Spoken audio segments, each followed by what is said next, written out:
research using, so this is my sort of large language models that can work with humans to help them make decisions, and even act as team members. So I'm very excited to hear this talk about some research on LLMs. Okay. Need to connect that. Yes, please clap. Do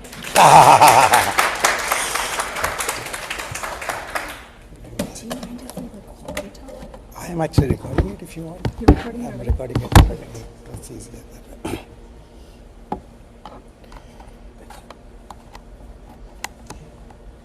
Do you Okay. Let's see. Is it? Yeah.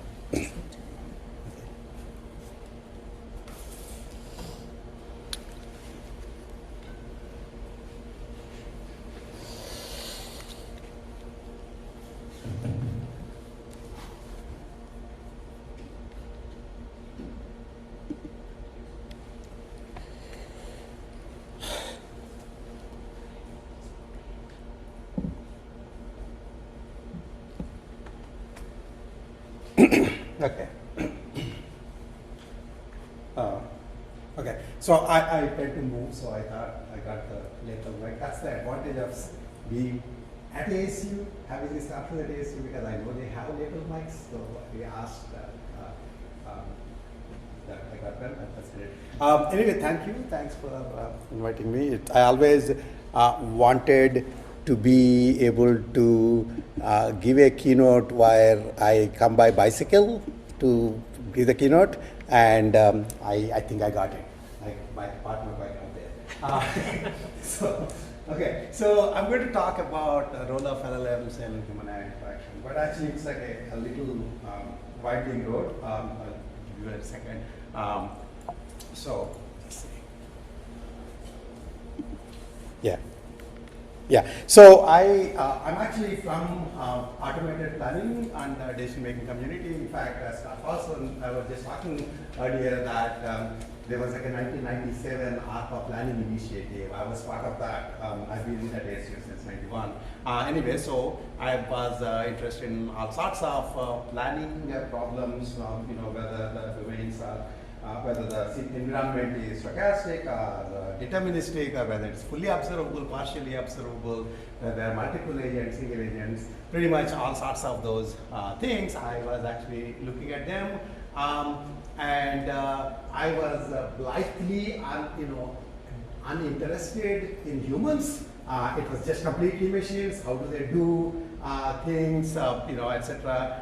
So that's most of my life until about 10 years back. I made a mistake of talking to Nancy and people like her, and somehow gotten pulled into human AI interaction. Again, since I was interested in planning, I started looking at human-aware planning techniques.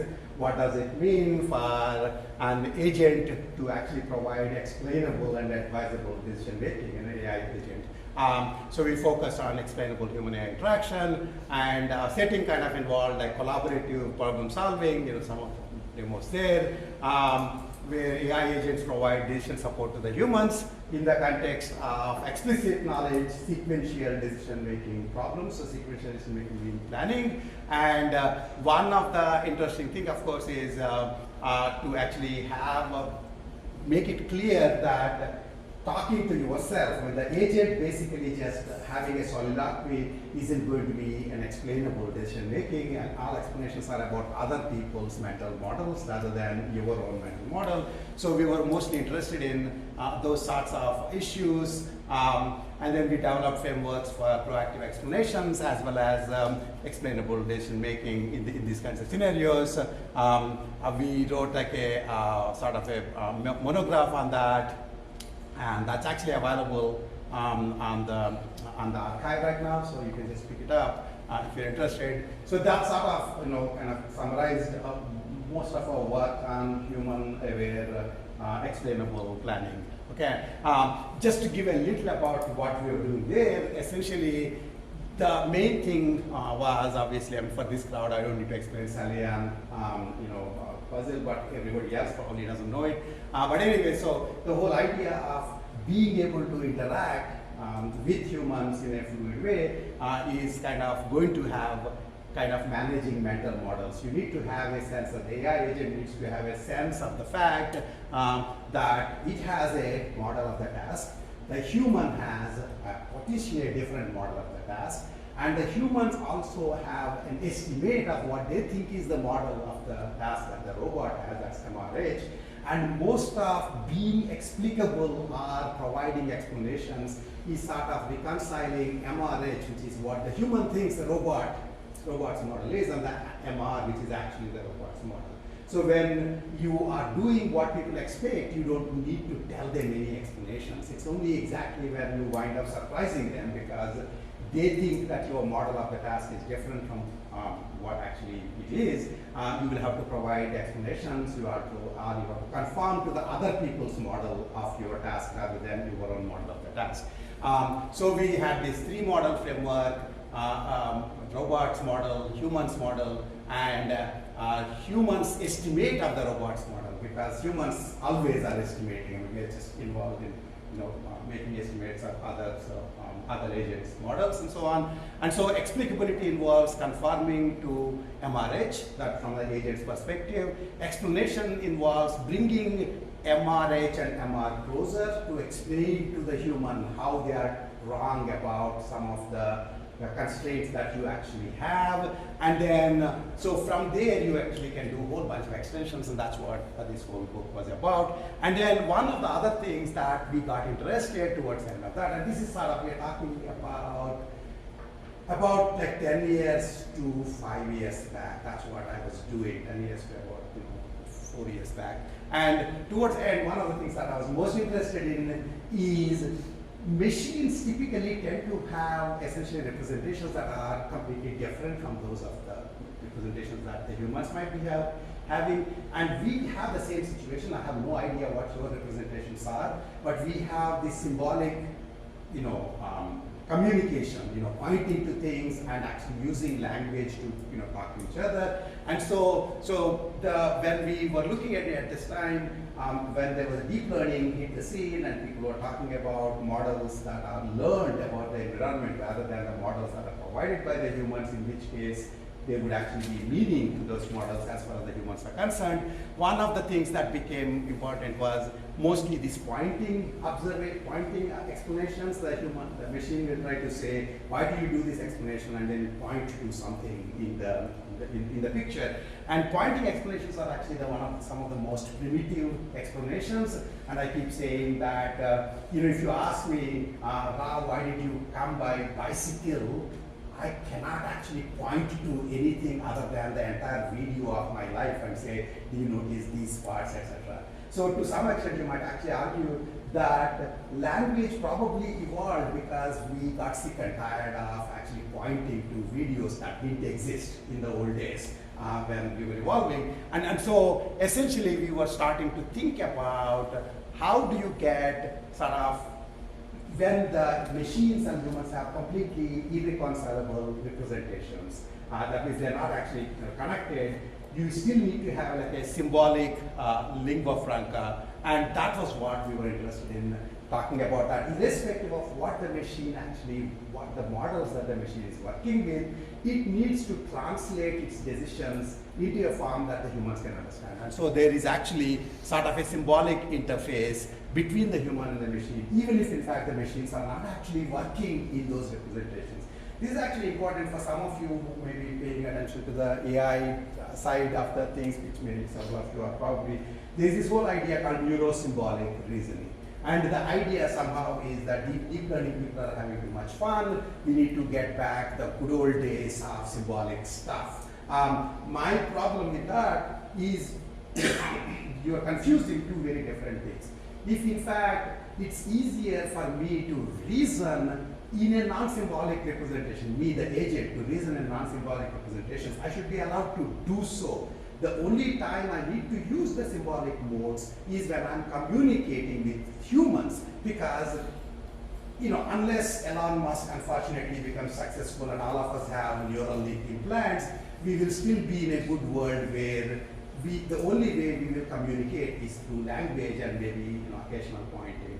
rather than just basically directly having connections at the network level, right? And so neurosymbolic reasoning essentially, what I would like to say is that these machines needed to have external neurosymbolic persona. That basically means they can be doing reasoning any which way, but at the last minute, when in fact humans are actually asking for explanation or providing advice, this needs to be converted by the machine rather than the human, because machines have their own representations. And to some extent, if you think about it in the background, this is pretty much what we are doing. I mean, you clearly are not aware of your decision-making process, because after all, they say introspection is the lousiest form of psychology, and we have no idea what's happening in our the brain, but we do have this ability to sort of take advice as well as provide explanations to people, and that was basically the natural language of any sort.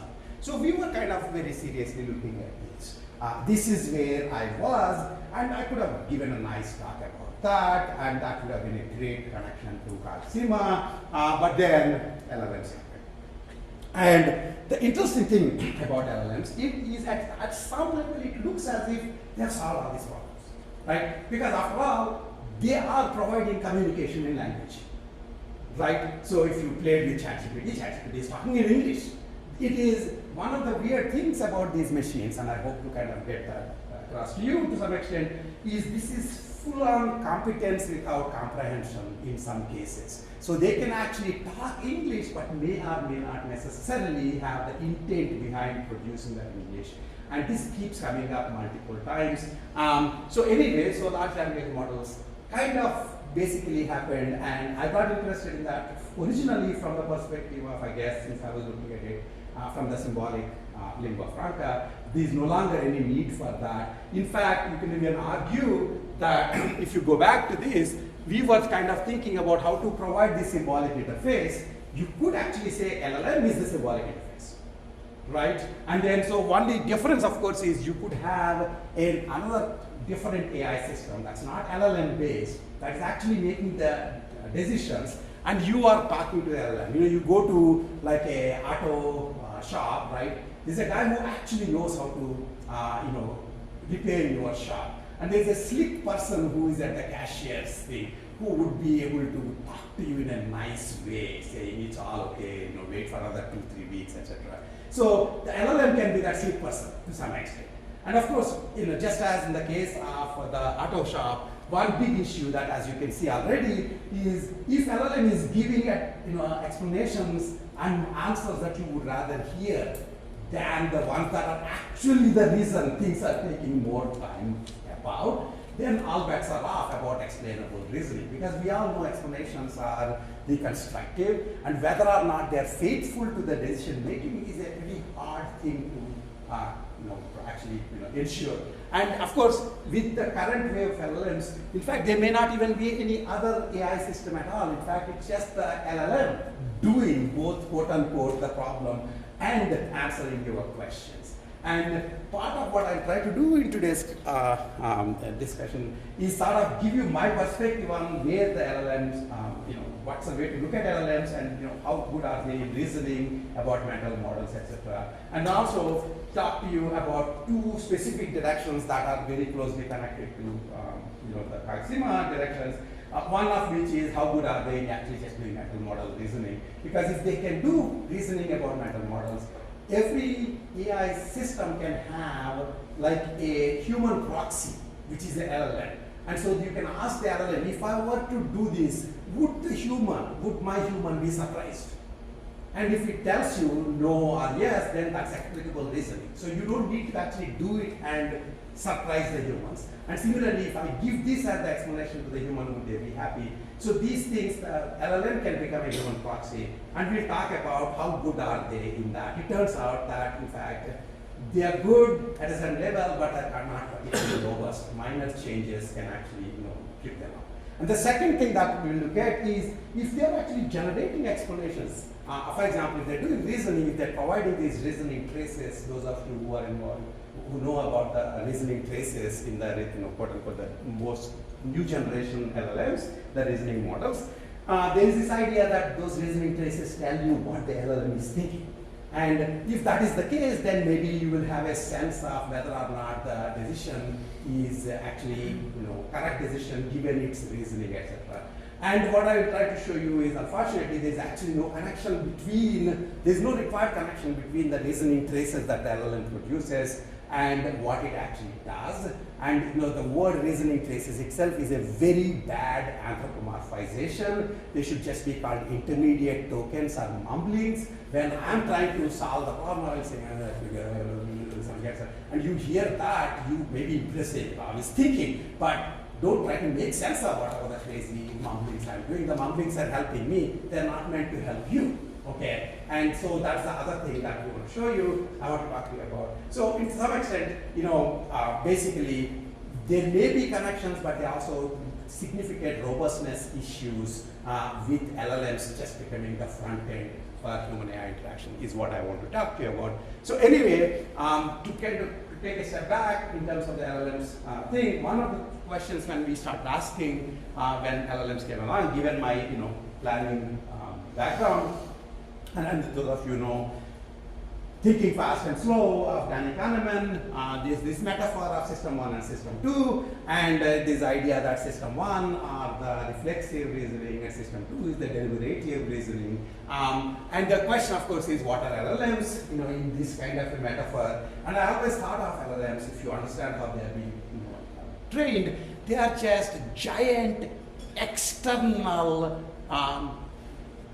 knowledge system ones for humanity as a whole. They have been trained on the entire humanity's digital footprints because everything that we ever made the mistake of putting in any machine readable form, they've been trained on that, and they're essentially able to do these prompt completions.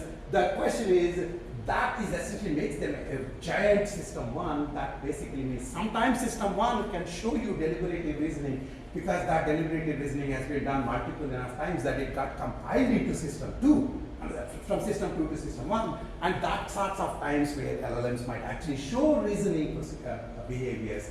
But I always felt there's no reason to believe that they should be able to bring deliberative reasoning if in fact their life depended on it. That means it's a problem that they haven't seen before. Because one of the other things that you all know is reasoning is one of these things. If somebody comes in and you ask them a tough question and they answer it, doesn't mean that they actually solved it, right? It could be that before they entered the room, somebody told them that Nancy is going to ask this kind of questions before deciding whether you're going to be a good RA or not. Here are the answers to it. And this is what all the kids do for interviews, right? Essentially, you mug up all the interview questions. And since we are humans, we also know that nobody likes it if you give the answer right away. They think you mug it up. So you'll say, oh, let me think, and then give the answer that you mugged up anyway. And so my point being, the fact that you give the correct answer doesn't tell me whether or not you actually reason from those questions.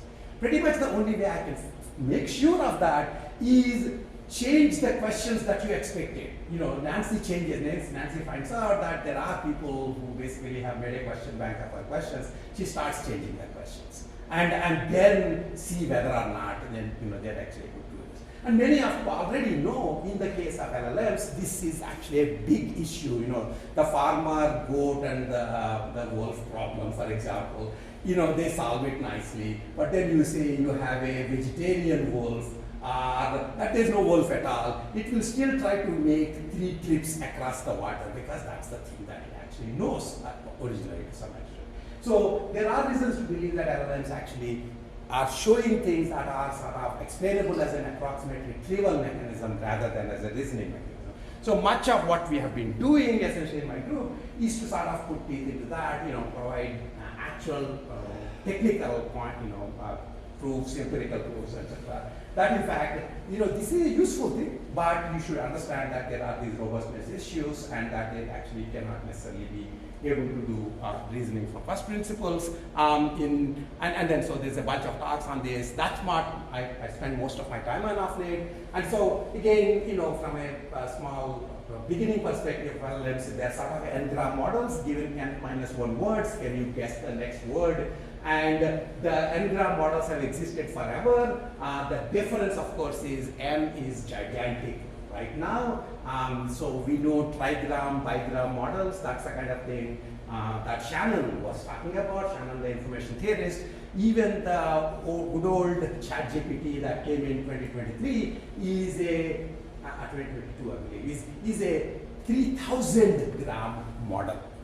And now we talk about infinite context, essentially infinite context, or the trillion token windows. So when you say context, context is the length of the grams, the n, in n value. One of the problems with the, so anyway, of course, and I assume that you know this, that basically they're taking every possible sentence on the web and then they're essentially trying to predict, having seen the first word, predict the second word, having seen two words, predict the third word, etc. So of course, wildcats are but a bunch of wannabe sun devils, and then so it sees wild and it tries to predict the next word. It sees wildcats, tries to predict the next word, and then checks the difference between what it predicted and what the real word is in the actual database. And now you might be wondering, so for example, if it says wild, after wild it said geese, so it guessed geese, but the correct answer is correct cats according to the training data. So you need to essentially take the difference between cats and geese and somehow propagate this difference into the weights of the network so that next time around it's less likely to have this higher error, because the geese minus cat is the error essentially. Right? Now, of course, you might be thinking, what the heck is the difference between cats and geese? And so many of you know from the perspective of LLMs, essentially all words are vectors in an embedding space. Okay, in the some 780 dimensional or maybe 1,000 dimensional embedding space. And one of the interesting things about this is the embedding space is real and dense. The vocabulary is just discrete and small. I mean, you might still think that 50,000 words is too much of a vocabulary, but there's only 50,000 points in this space that actually correspond to real words.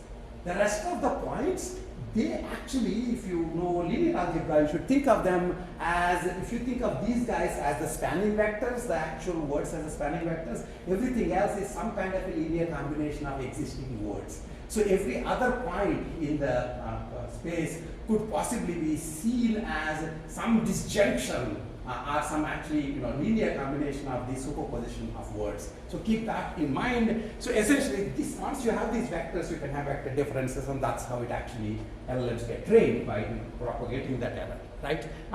The interesting thing that people kind of forget, and I'm kind of mentioning it just because I don't know, as I said, it's an interdisciplinary conference. For some of you, it's like a boring repetition. For some of you, it might be interesting. Is even with 3,000 words, remember this is like all 2022 level, even with 3,000 words, if you have 50,000 vocabulary and you have a 3,000 gram model, then essentially if you're looking for a context window of like 3,000, then it has 50,000 power 3,000 conditional distributions, because the context window of 3,000 can have 50,000 power 3,000 different configurations. Right? And so basically, given the particular context, then you're trying to predict the next word, and then you're trying to get that distribution. And the thing that happens is two different things that happen. One, of course, is the same exact sequence is never again going to happen most of the time, because the higher the length, it's very infeasible that you'll see the exact same thing. And the second thing, of course, is because of which the conditional distribution becomes degenerate. You'll only say the word that I did see in my training data will come again, and everything else has zero thing. That's the way normal n-gram models will work. But if you kind of approximate that whole process, that's what transformers do, then essentially this whole thing is kind of smudged over. And so to some extent, multiple different 3,000 word sequences, let's say there are two 3,000 word sequences, they're both exactly the same except for the 175th word, one of which is Mao, one of which is red, and so you might say they're practically the same, and so you're kind of doing some kind of an abstraction. Whenever you do any kind of an approximate, lossy approximation, you do generalization. The question, of course, is the generalization the good one or not? And all we know is they seem to be working, so they must be kind of useful. At least you seem to be impressed with the use of these things. So keep that in mind. So a couple of other things that I want to mention, just so that things that I talked to you about robustness, etc., don't come up as a surprise, is looking at LLMs. I find it useful for people to think of retrieval in databases which never hallucinate. And retrieval in IR systems where databases you give a particular query and only the records that correspond to that query are given. In IR, you give an approximate query and only the records that correspond to that approximate query are similar to that approximate query are given. So IR would be, you go to New York Times and write a couple of search terms, and then it will give you some documents. The documents that it gives back to you are actual New York Times articles. It is just that whether it is relevant to your query may be left to question, right? This is basically what Google does. IR is what Google does. Databases is what database people do.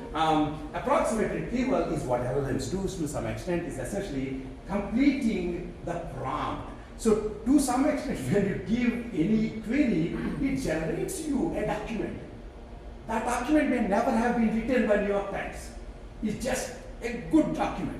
And the way the document is generated on the fly is because you have seen all possible documents beforehand, and the conditional distributions that you are bringing in is likely to somehow be influenced by the data that you've been seeing. In fact, the funnier part about the whole New York Times OpenAI lawsuit is that it's actually hard for LLMs to memorize word for word.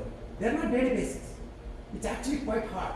And the interesting part is it still happens in some cases because of the amount of data eventually done. So it's worthwhile to keep that in mind. The other thing I like to point out is hallucination is a feature, not a bug. Okay, this is exactly what you do if you are doing an anagram model. Everything you do is an hallucination because there was no database. You are not ever actually recreating the data. You are recreating the conditional distribution of the words in the data that you've been creating down. And so the only time it becomes, so the hallucination is a feature, and so basically their reality, when the reality happens to align with yours as judged by you, the user, in the loop, you might say, okay, they're not hallucinating.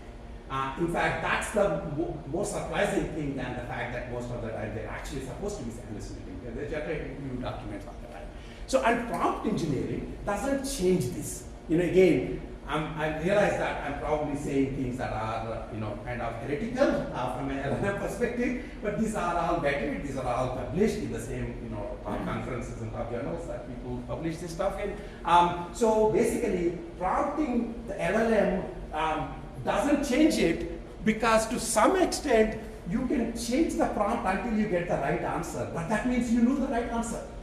And how many of you waste time using Google to check whether Larry Page and Sergey Brin know the answer to the problems that you know?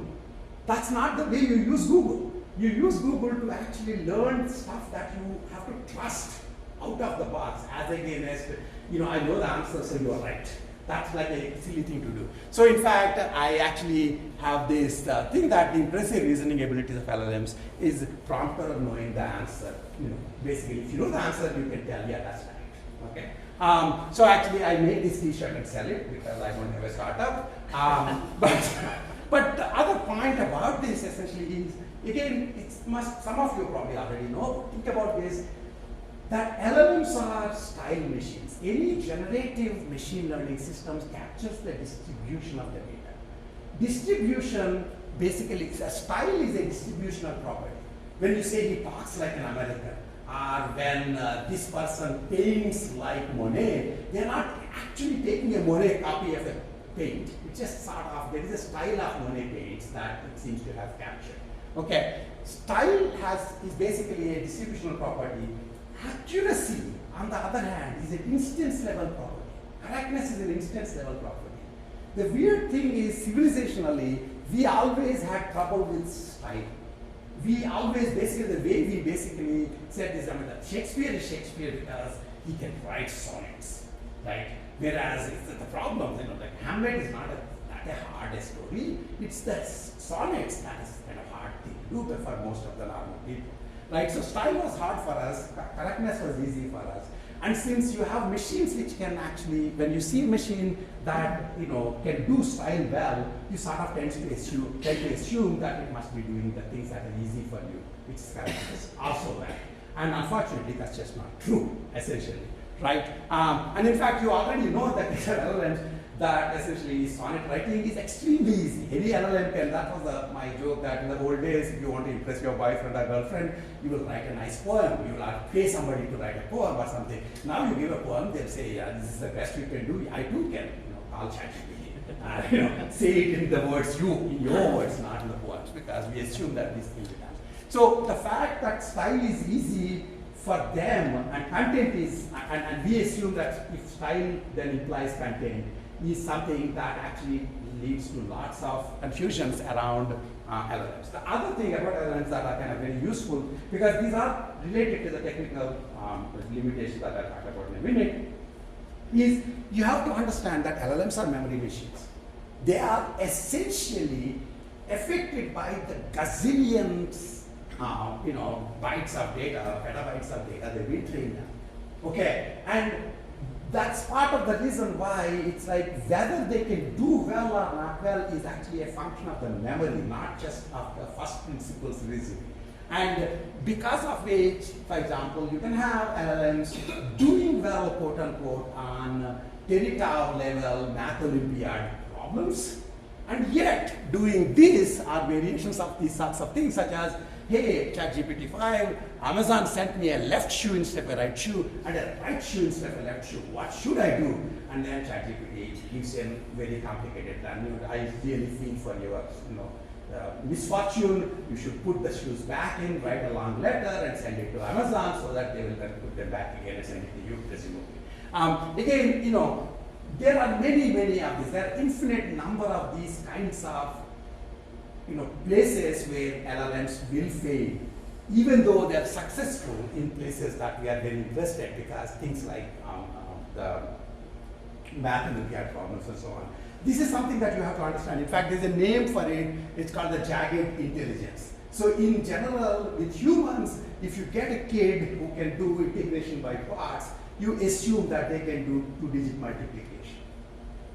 But not if the kid actually just mucked up a huge number of integration by parts solutions and never actually went to elementary school, so doesn't know how to do multiplication. And this is the problem with memory-based machines, and that's the kind of jagged intelligence that LLMs tend to have. As I said, this approximate retrieval and the memory-based nature of LLMs leads to kind of upends many of our intuitions about intelligence itself and what makes things easy versus hard. For example, from a computational perspective, computational complexity of a problem has nothing to do with how easy or hard it is for the LLM.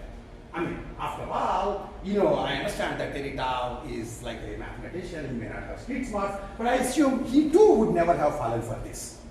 It's a much simpler problem than actually solving like a math Olympiad problem, and yet whether you fail or succeed has nothing to do with how hard the problem is. It is more to do with, training data connection, essentially, right? So the underlying complexity of the problem has no impact. And so many of us basically know that certain kinds of environmental characteristics make things harder versus easier if you're writing algorithms. And those intuitions all go out the window if you're actually playing with LLMs.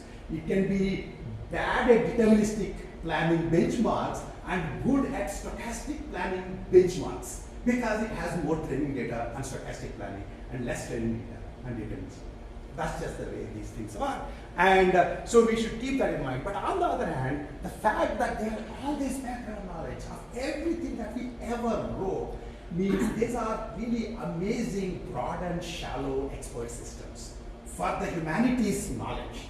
And so they pretty much have an okay answer to pretty much everything. Common sense, domain knowledge, and of course for this, the crowd, theory of mind. There's, they will, by the way, answer the Salian problem. The interesting thing that we'll see is if you actually change Salian problems such that the boxes are transparent, right? So that everybody can actually see the color where the ball is, they still will try to solve the original Salian problem. Until this problem too becomes part of the training data, in which case they will capture that. Right? It's the same thing. Like when Nancy changed her interview questions, for a couple of weeks she will actually find who can and cannot answer. But then slowly enough, course hero would have written those questions too. And so the new generation of kids will know the answers to those too. And so as I sometimes think of this thing that, Bertrand Russell said, some people would rather die than think, and many do. And that's true, actually. We have a system too, but we prefer not to use it. Right? It's just that if our life depended on it, maybe we'll use system too. Otherwise, we'll try to sort of use the memory to some extent. So this is sort of a background knowledge, that has this common sense domain knowledge. All of these things, analogies, every one of these, they can do reasonable job, pretty reasonable job. And you had nothing else beforehand which could do this. And that's a very impressive thing. So I keep thinking one of the issues with LLMs is if you have a dawdling know-it-all uncle who has a pat answer to everything but sometimes is wrong, how would you use that uncle or aunt? That's essentially what LLMs, what the way of thinking about it. So as I said, I really want to think of them as like an amazing 21st century refresh and reset of expert systems. The old expert systems, people had to tell the machine in some formal language what they know. Now nobody had to tell anything. We wrote the web for each other's perspective. In fact, I keep saying that had Sam Altman got all the money from Satya Nadella for the GPUs and he just was missing the web and said, guys, why don't you put everything you know on the web? It would never ever happen. Web developed because we wanted to communicate with each other. We wanted to put all our knowledge. The books were written for each other's purpose. Nobody writes books for ChatGPT.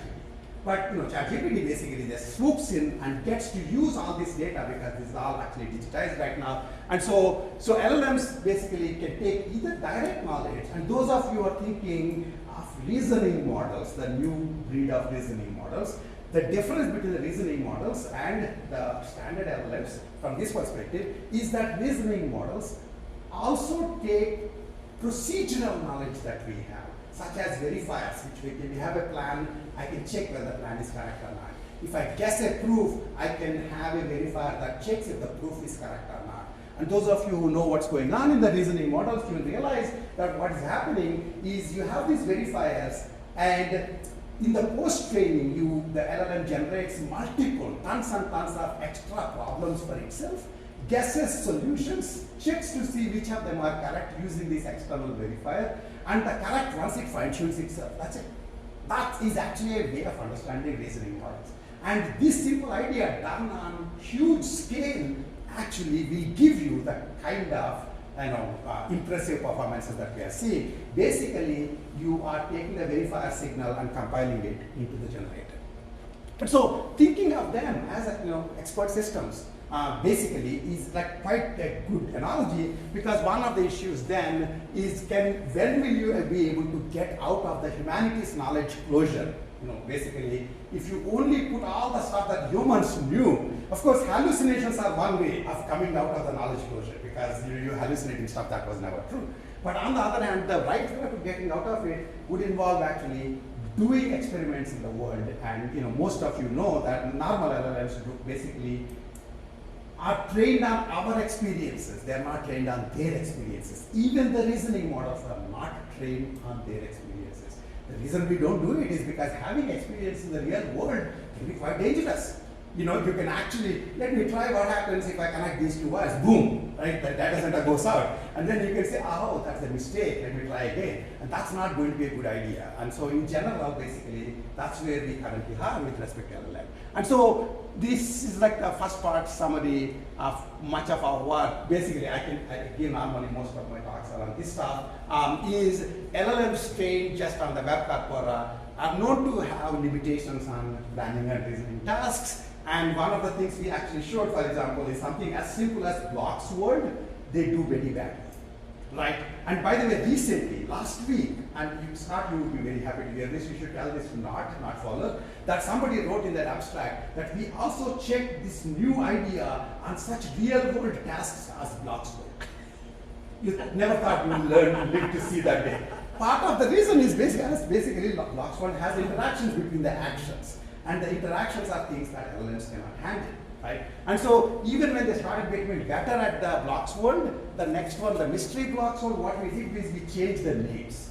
Once you change the names, even though if the domain is the same, the names are changed, then remembering the answer doesn't necessarily help. You need to know how to translate correctly. And you may not know the translation. You may have thought it's a different problem. And in fact, we showed that most of the standard LLMs would die on the quote-unquote mystery blocks world problem. Again, by the way, that's another thing. Drew McDermott is a name that some of you know, that Scott would know. He basically came up with the mystery domain to stop people from cheating so that they would not write domain-specific planners. And we use the same idea to show that LLMs actually can't plan at all, essentially, because even if they're improving, it's because the blocks world problems were there in the benchmark, in the training data models. Anyway, so you could, however, use LLMs to as a idea generators, the muses, and then especially if you have a classical verifier, you can do generate and test. Generate and test is one of the dumbest ideas in search, but it was done because we thought that generators would never be effective. But if the LLMs are actually pretty good generators, and if they make mostly reasonable-ish plausible answers, and if the verifier checks if any of them are correct or not before sending them out, then all of a sudden you have actually a good solution, which is actually guaranteed. And then the reasoning abilities of this kind of a generated test can be pushed into the training phase, in the post-training. That's what reasoning models actually do. So rather than wait until the human user asks a question, you ask yourself a huge number of questions, try to answer them, have the verifier check, when of them are correct. This is like preparing for the exam. And then the only difference is when you are preparing for the exam, presumably you are understanding the algorithm. And I'm here to tell you that based on our research, we believe that LLMs essentially just compile this extra knowledge into the generator, not the algorithm itself, but just, so because of which they might be better up to, let's say, 4 blocks problems. And then they will again find 4 to 10 blocks problems. Then you have to retrain them, they will be better until 10 blocks. Then you have to retrain them, they'll be better until 20 blocks and so on. And you might say, there's only so many blocks everybody is interested in practically, so maybe we just train them up front up until, let's say, 100 blocks, and, it's all done. But theoretically, they're not learning the algorithm, they're learning how to kind of incrementally learn to guess longer and longer solutions for the reasoning problems. And then, of course, there is also this issue of reasoning traces that I will come to in a minute. Okay, and then in general, anthropomorphization, which is looking at LLMs, looking at AI systems as if they have human-like tendencies, is a cardinal sin from the day one in AI. And it became much bigger with LLMs because it's like so easy to look at them as humans. And most of the anthropomorphization sins actually are kind of a problematic thing because they kind of stop our understanding of what they're actually doing. So that kind of gets me into 2 things that I want to talk about. The situation awareness part that I just added because, I just heard that you guys having the bigger theme is situation awareness. To some extent, you might actually ask that context length, infinite context, for example, might give you the situation awareness. One issue, although I don't have too much to talk about it right now, but we will, I'm happy to talk offline. In general, infinite context is a myth. There are certain kinds of problems on the infinite context that LLMs are actually able to do, such as needle in the haystack. That means if I give this infinite context, is there a sentence that says this? That is easier than actually putting together bits and pieces of the knowledge that's spread over this infinite context. Because of which you now hear that the biggest problem is LLM is memory management. The idea is you need to summarize your context to a shorter piece because you don't actually know how to handle the full set. Okay, that's one to keep in mind. The second and the third that I want to talk about is, can LLMs act as human proxies and can LLMs explain reasoning? And those are kind of more directly related to you. And so this one actually, this Siddhant Bhamri was one of my students who just graduated, but he came towards the end of my interest in human AI interaction, and so he actually had done both LLMs and human AI interactions work. And so the idea, of course, is if you essentially use LLM as a human proxy, that means every AI system, rather than reason whether or not its behavior would be making sense to the human, for which they need to kind of learn the MRH, which is what the human thinks of their model, and then basically conform to that model rather than the model that they are operating off of. If you actually have the LLM, you can ask, do you think humans, the normal humans, would be surprised at this behavior? Do you think this would be explicable? Okay. So this is basically the kind of thing that we were doing, and so they basically, and again, by the time we came here, there was, for a while now, I think it continues, the most popular title for an AI paper is LLMs are zero-shot XXX, where you put whatever the heck you want XXX to be, right? LLMs are zero-shot mental modelers, LLMs are zero-shot multipliers, LLMs are zero-shot planners, LLMs are zero-shot diagnosers, etc. And most of this is empirical work. And you cannot quite tell whether or not their performance was based because of the training data, which now we have no understanding of because it's like all over the place, or whether they're actually doing something beyond the training data. Okay, so anyway, so we look at whether the theory of mind kind of reasoning does, are the LLMs good at it from the standard benchmarks of the theory of reasoning, like the usual Stallion variations kind of thing, and are they as good as, let's say, normal humans? And then the third one is, are they robust if you change the wording a bit? If you start having things like boxes that are transparent, right? Again, I hope many of you understand that Stallion thing, for anybody who doesn't know, is Stallion is this problem where Sally comes in, takes the ball and puts it in the red box and goes out. Then Anne comes in, takes the ball from the red box, puts it in the yellow box and goes out. And now Sally comes into the room and we are asking you, the smart observers, where would Sally look for the ball? And if the kids, small kids, young kids who actually believe that their belief system is the same as everybody's belief system, assume that since I already know that the ball is in the yellow box, Sally will look in yellow box. And little more than that, about 4 years or 3.5 years, the kids will realize that what they believe and what you believe are different. That's when they know how to lie. In fact, I used to tell that my son started lying, I knew he had a working brain. Because lying is a higher form of cognition, and I keep saying in the classes too that integrity is not knowing that you can cheat and choosing not to. Integrity is not just being a vegetable, so that you don't even know how to cheat. Do you understand what I'm saying? So anyway, so lying basically, so in this particular case, basically people realize that, the Stallion test, of course you realize that Sally will only be looking at the box that she left the ball. I know. And now, of course, if I say the boxes, in these cases, the boxes are obviously opaque. So you don't know what's inside the box until you open it. Now, if I change the wording such that these boxes are transparent, this is a transparent red box, this is a transparent yellow box.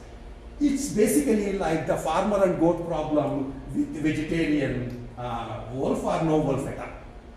Right? Because anybody can actually see where the ball is. And yet, in fact, one of the funny things that happens with LLMs, essentially, the standard LLMs, is they'll go for the original standard Sally Ann test example. Do you see what I'm saying? So, and anyway, so we did both, all three of those. There was an HRI paper a couple of years back, and we did this in the context of robotics kinds of scenarios. And then basically, we can have, set up like a experimental setup where you essentially ask, questions that can give you answers that can let you see whether the LLM has the ability to see legibility versus explicability, etc., of the plans that are being generated. And so the basic idea is for the reasoning, first question and second question, for the standard benchmarks, they seem to be reasonably close to what humans do. So then normally you stop and write the paper before you forget. You write a paper, write that LLMs are zero-shot mental modelers. But then I hope that those of you who understood Sally Ann test and patted yourself on the back, hopefully know how to answer the Sally Ann test if in fact I have transparent boxes. I mean, in case it's too early in the morning, let me tell you that in the transparent box, if you put the ball in the red box, you can know that it's in the yellow box, you know that in the yellow box, and so in fact, Anne will directly go to the yellow box, unless Anne is visually challenged.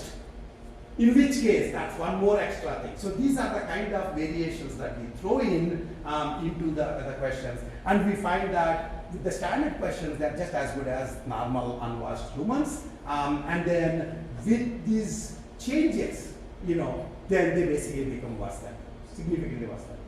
And you can say, well, that's a mistake in the prompting. You're supposed to prompt in such a way that LLMs work well. That makes no sense to me. I never understood the idea that I'm supposed to set the question such that students can answer. I want to know what they can think. So if I give them a question that they can't answer, that tells them that I'm not able to think. And the same thing we should be doing for the LLMs. And so, for example, there are questions such as, this is you actually say that the agent has a label saying this doesn't tell you. It's a lying agent. It's not a legible agent. So in fact, there are two boxes. Based on the direction in which it's walking, you think it's going to that box. But if I put a thing saying it's not a legible agent, that means you assume that it's trying to cheat you. Except then I will also make it such that the label is too small and the human can't see it.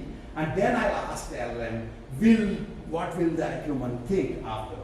This is basically the kind of variations. The benchmark is available in the HRA paper, and you will notice that essentially it becomes like a toss-up for them. They can't actually, what is obvious to you is not obvious to the LLMs because they're not actually reasoning about whether or not under these constraints the particular observation can be done by the human. Okay, so that's basically the first part, and that's the HRI paper. And the one that I want to spend some more time on right now is, can they explain their reasoning, which is basically this reasoning models. Okay, so that's actually, as it happens, we had about 7 papers that we presented in URIP's workshops in December. That's become like that thing for me because everybody is into reasoning models, give these traces before giving the answers, and those traces tell us exactly what is happening in their mind, quote unquote. Again, the worst anthropomorphization, if you can think of one, is to say the mind of the machine, normally. And in particular, an LLM its mind. So again, for those of you who don't know this, if any of you have played with DeepSeek R1, basically DeepSeek R1 is one of the only open source reasoning models. There are also some open source smaller reasoning models. The frontier models no longer actually show their reasoning traces, which is one of the funnier parts of this whole story. But they charge you for the reasoning traces. The more they think, the more, this is almost like lawyers. So I thought about your stuff for 18 hours, man, so you owe me 18 hours worth of money, right? So LLMs actually, the reasoning tokens that they produce that they don't show you, you still have to pay for them, per token cost. This is basically a great idea that Sam Altman came up with. But in the case of DeepSeek R1, you actually can see the reasoning tokens. Okay, and so the question is, once you give the problem, then you give a bunch of reasoning tokens, followed by, so think begin, lots of tokens, think end, and then solution begin and solution. And you only check the solution.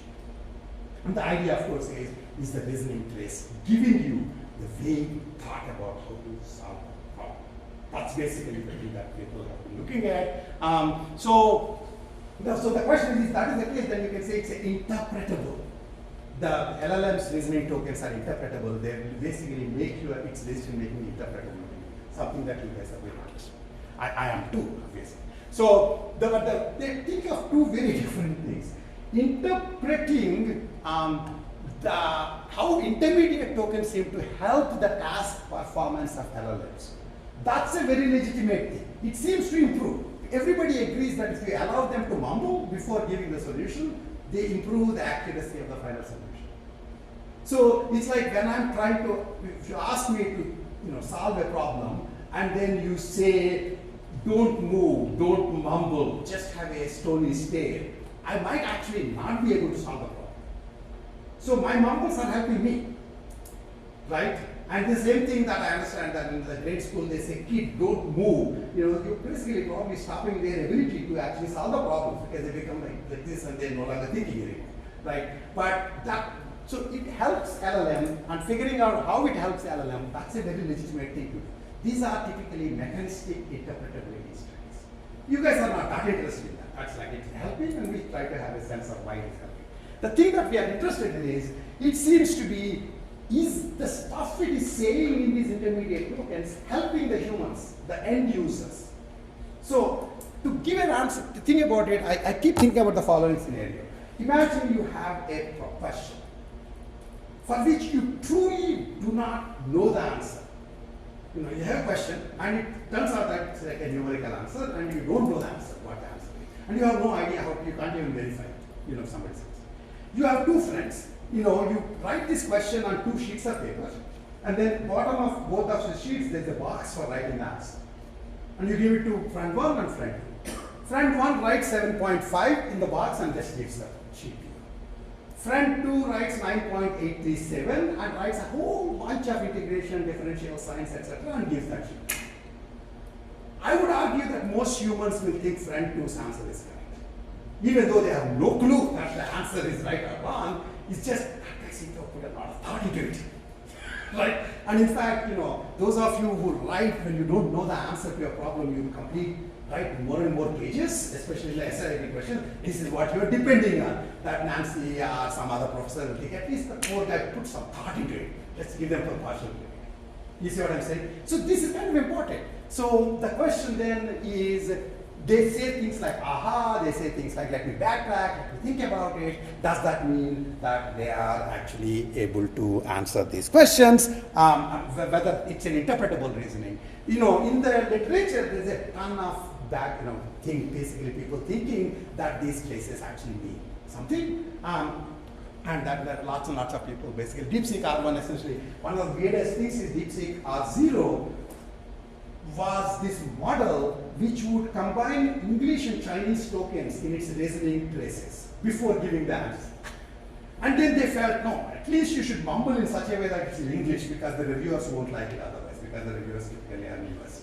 And so they basically brainwashed it by an extra piece that when you are mumbling, mumble only in English. And so it actually only mumbles in English. In doing so, its accuracy went down. This is like saying, don't move your hands and legs when you are doing the problem. The kid will do the problem, but then their accuracy actually goes down because it isn't helping. So previously, to me actually, DeepSeek R0 is the true high point. But then they killed themselves to actually make it say pseudo-English, and the accuracy went down. That's how they got into the Nature. I was one of the reviewers of the Nature paper. So it's a useful thing to know. So the question, of course, is basically, are the post-trained models really generating reasoning traces? When you read these, and you would say, well, it's in English, so then maybe you can read it. Let me show you. Here is DeepSeek R1 solving a mystery block world problem. So it starts saying this kind of, these are all intermediate tokens. Notice they're all in English. So you might say, now what the heck is Graph saying? This is say, my goal is to have object C, to have object A, the possible actions are. It all looks kind of interesting, it all looks in good style, almost as if they should have meaning. So you should be able to tell whether or not this is actually going towards the solution. Well, you can, if it is that one page. That's the second page.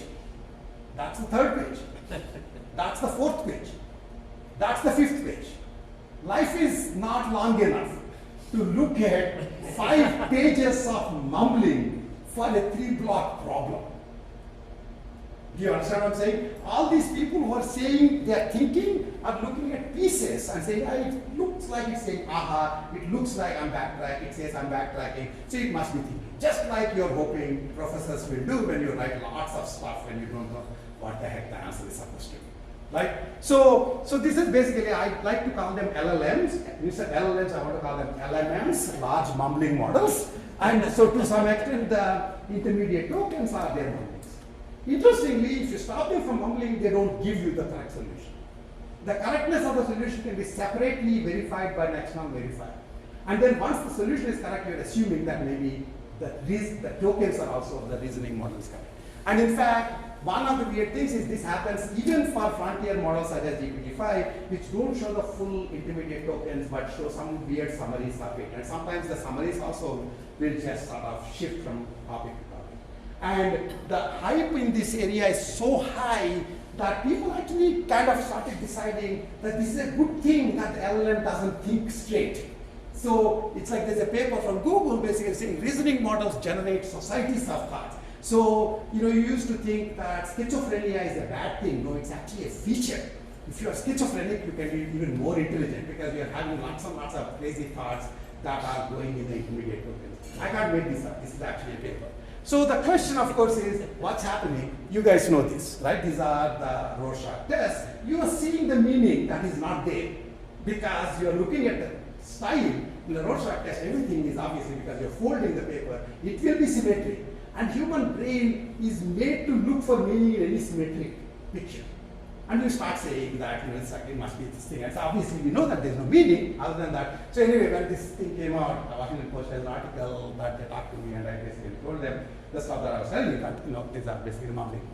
But how do you write a paper to prove this point, which is what I want to talk to you a little bit about. So one of the issues is that 5 pages of stuff, I can't actually simulate it to see whether it is leading to the solution or not, because this 5 pages of stuff is natural language. It's not very obvious how to actually simulate natural language other than a human carefully reading through the whole thing. Short of it, people will say ask LLM, and that's a bad idea. Because they basically the student being asked whether the student's partial answer deserves marks. And so the way to do this would be that train them with traces that can be independently verified. And if you do that, and then if you see in the inference stage, if they are providing traces that actually you can see whether when the solution is correct, if the trace is valid, that means the trace actually led to the solution. Okay? You could do that. And so we actually did it 2 different ways. This is the paper that I normally talk about, which is basically we use A-star search traces and a bunch of puzzles and train the model. And then during that inference stage, it will actually give an A-star search like trace before giving the solution. And you can check how often is the solution correct, and when the solution is correct, is the trace actually valid. And we show that there is basically very loose correlation. And in fact, so much so that if you train them with the wrong traces, that means swap one problem's trace with another problem, their performance improves. What that basically means is, in a weird way, the LLMs are actually training themselves to sort of overfit to the solution using the intermediate tokens as the scaffold. That's basically what's happening. But the part that I want to show you, can I take 5 more minutes? Okay. The part that I want to show you is a kind of parallel study with that. Actually, the student, Upasana was involved. She was actually going to show up, but I think she had some issues, some migraine or something.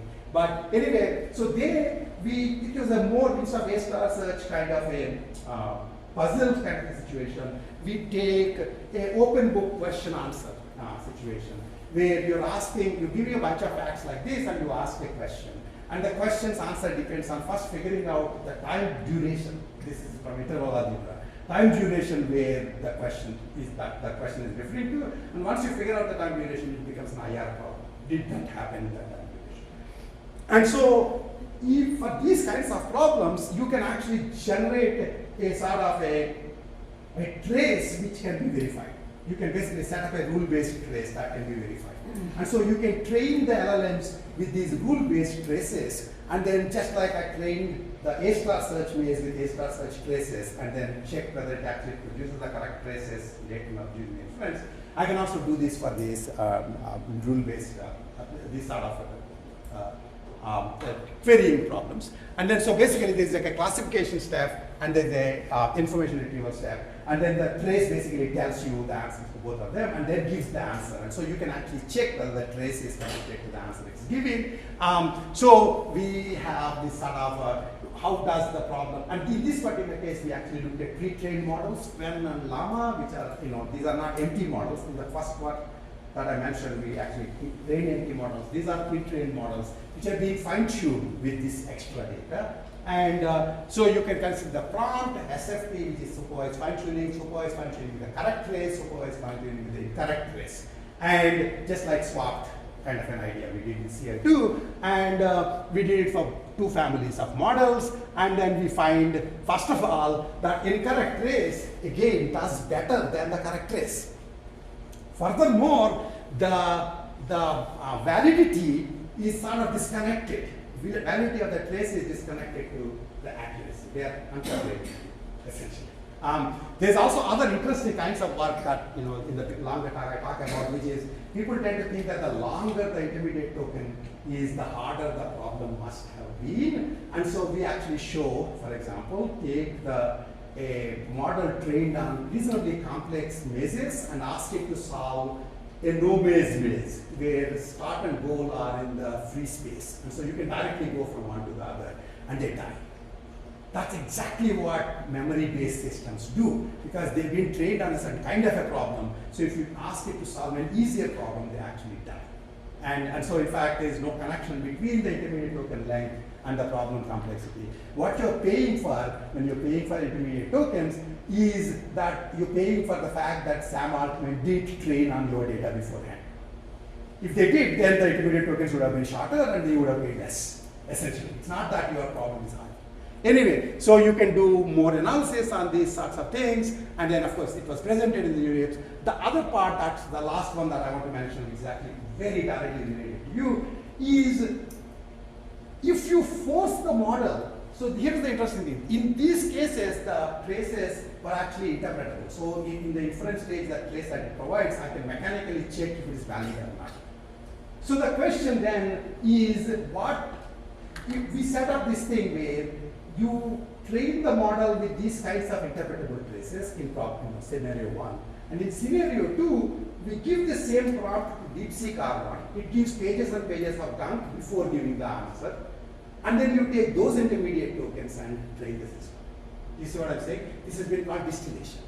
Now, the interesting thing is, this one is very long, and not surprisingly, if you actually do IRB studies, which we did, Nancy, so this is the only IRB study I'm talking about here. Humans will say these DeepSeek R1 spaces make no sense. They're long and they're like garden path, etc. They're not making any sense. And yet they actually improve the accuracy. Whereas the ones that correspond to the shorter verifiable ones, humans are loving it, but they don't give you as much. That sort of tells you that interpretability with respect to human and the reasoning trace effectiveness with respect to LLM are orthogonal. Right? So that's basically what are the end user interpretability of the intermediate tokens and the task performance model of the model correlated, and we show that actually they are not. In fact, this was done with actual IRB studies. So in fact, I think in Europe, though, like very impressive, because typically they don't do anything. They don't even know what IRB means, most of the people. We're going to help humans, it's the humanity we can't stand. So anyway, then basically, it's not surprising, but you can actually show that this is the scenario. And if there's more details on this, I can talk to you more, but the paper is also quite relevant. That's more of the details. So that was presented by Upasana, who's actually going to be here, and she was going to stand with this thing, but maybe she might still show up, but okay. Then one of the things, of course, is how does this affect the frontier models? Because I'm doing it on smaller models. I'm doing either the pre-trained, empty models or pre-trained smaller models. The interesting thing about the frontier models is, in the frontier models, first of all, they're trained on quite an opaque mix of data. You have no idea what is in the data and what's not in the data. This is the biggest problem with LLMs. If we do well, we assume it's all because of the native brilliance. If they do badly, they'll say, oh, maybe don't in the data. That's not the way to actually give credit to anything. The other thing is, as I said, most frontier models don't actually show their reasoning traces, thinking traces. So it's like, as I said, Sam Altman makes you pay for the trace, but won't show it to you. And because he did this, Gemini did this, and X did this, everybody does this. They happen to have, if you have the Open AI has the GPT OSS models, it has this thing called harmony format, which has the analysis, which is the thinking traces. Commentary, we don't know how that is actually generated. It might be a summary and then the final answer. And only the commentary is shown to people. And people tend to think that's actually somehow the thinking traces. That's not. Okay. And then finally, there's an overall tendency to look at the same result and spin it in different ways. If we actually say, when we say that intermediate tokens don't actually, the validity is not connected to the solution's accuracy, we say intermediate tokens don't have the validity and use some things. Anthropic, who actually knows better, writes still a paper saying, no, this means LLMs are deliberately trying to obfuscate their true fluid reasoning to just make you think that they're not thinking. That way, my God, I mean, you all can do well in the exams. I wrote this answer such that Nancy can't understand, but I'm so brilliant that, in fact, you basically I'm, kind of deceiving the human in the loop. That basically is also possible, because of which actually, so we can actually talk about what the intermediate tokens do. There's an interesting theory of prompt augmentation, but I don't have time. But on the whole, I hope I made you realize, especially this crowd, that if something doesn't have semantics and you act as if it has semantics, you are engendering false belief. Engendering false belief is the dumbest thing you can do with powerful AI systems, attacking the humans. It makes no sense, right? So we actually wound up, and also more interestingly, if in fact the tokens don't have to have any meaning at all, everybody knows they don't have to have any meaning, the tokens can be from the embedding space. That means they can actually correspond to vectors that don't correspond to a single word, they correspond to superposition of words. And there's work already showing that tokens that are actually the superposition of words actually do better in terms of training. And here, basically, which is just like R0, R1, where they try to kill themselves to talk bad English just so that the paper will get it, even though the accuracy went down. I would have been happy with Chinese English mishmash if the accuracy is higher. If that's the thing. We could do those sorts of issues too. So basically, we wrote this paper. In fact, a newer version of it, I just put it out yesterday. Start anthropomorphizing intermediate tokens as reasoning and reasoning traces. And that's a worthwhile thing probably for you to look at. And the last thing is if they're not actually generating traces directly by themselves, can you just ask LLM to explain after the fact? One of the biggest issues for me is if the LLMs are asked to explain, my nightmare about GDPR is, GDPR, if a machine makes a decision and it uses wrong protected attributes such as your hair length and your gender, then you should be able to contest that decision. But then you can actually have, just like the mechanics scenario, the machine actually makes a decision based on your gender and the hair length. And then you ask say, how dare you, deny my loan? Your question is sent to an LLM, which is the slick guy in the front. And they know that gender-based explanations are no good because the training data has actually shown that. And so they wind up basically giving you the explanation that you want to hear. And that basically is going to be a big issue. So if you're asking LLMs for explanations, we are currently experimenting with both up and down explanations. If you're asking it after the fact, give me the best reasons to believe this, give me the best reasons not to believe. And then see if that might help the humans rather than just go with why it is correct. This is no longer connected to what the LLM is doing in its reasoning. It is post-facto explanation. And so we started setting up experiments for that, and then that's the summary. I'm really sorry I took way more time probably, but that's what I wanted to tell you about. I had no idea what your backgrounds are, and some of you I know, some of you I don't, and so I wanted to give you both my perspective on LLMs and also what we are doing with respect to human interaction. Thank you very much. Thank you so much. Thank you. We have time for maybe 1 or 2 questions. We do need time to start the next presenter, so we're probably about 5 minutes. Okay, so I'm going to put my motor neurophysiologist hat. Okay, and I have several hats. Basically, one of the things that we have in motor neurophysiology is the concept of substitutability. Okay, so the way that I do a task can vary in many different ways. If you cover my eyes, I can feel my way, all these different ways. Do you see, and I kind of guessed the answer in the later work, but when we did the robotic studies with the language models, did you see any variability in how they approached it? And did that variability shrink over time in repeating the task? Yeah, so the general question is there may be a way I would in fact look at it is that there may be particularly a default way of doing it, but there may be some if that particular way of doing it is not possible, you'll still find some other way to get that thing. There are 2 things. So we didn't do a separate experiment on that, but there are 2 things. I actually tend to call it MacGyver planning. For those of you who have seen MacGyver, the TV show, where the whole thing is premise is based on it looks like this problem can't be solved, and yet he kind of generates a bunch of small things and makes it happen. Actually, LLMs are pretty good at some of those things because of the common sense knowledge that they have in the large amount of data that they have. What they don't have is giving any guarantee that the MacGyver plan that they give actually will work. So in technical sense, we talk about this notion of ergodic versus non-ergodic domains. In non-ergodic domains, the actions you do in the world can paint you into a corner, so you can't actually come out. The best painting is dead, so if the agent is dead, it can't do anything after that.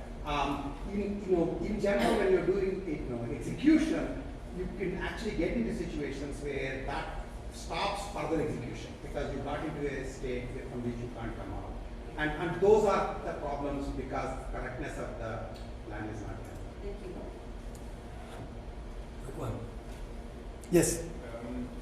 You argued that LLMs don't do reasoning, and you were talking a lot about how the reasoning tokens and so on are mumblings, right? And they can even be wrong.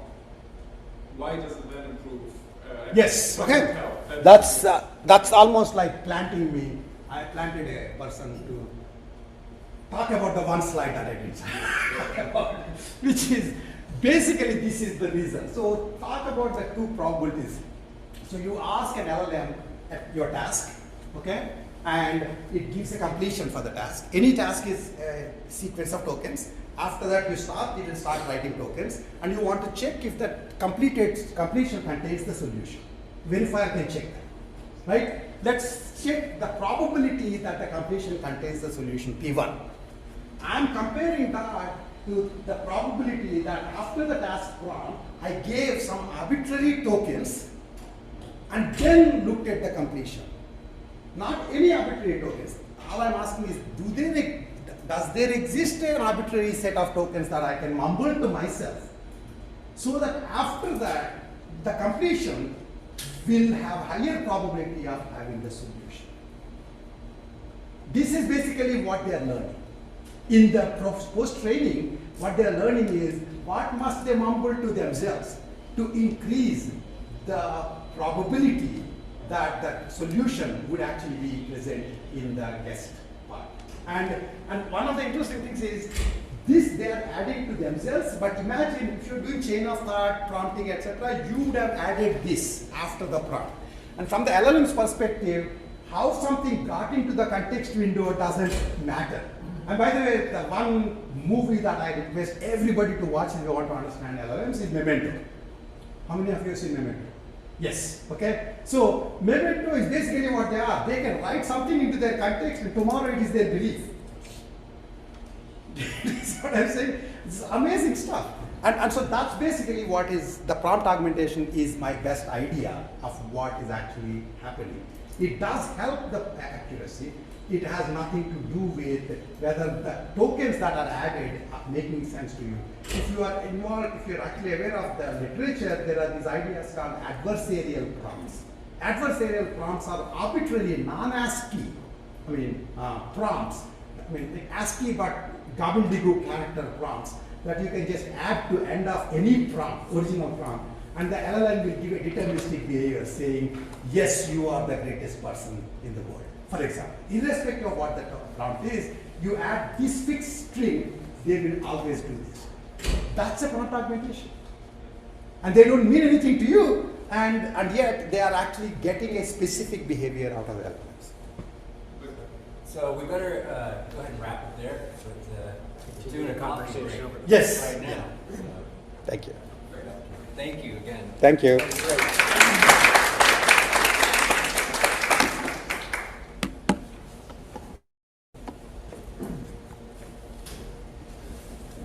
That was fun. I love the reference of Block's world as being real world.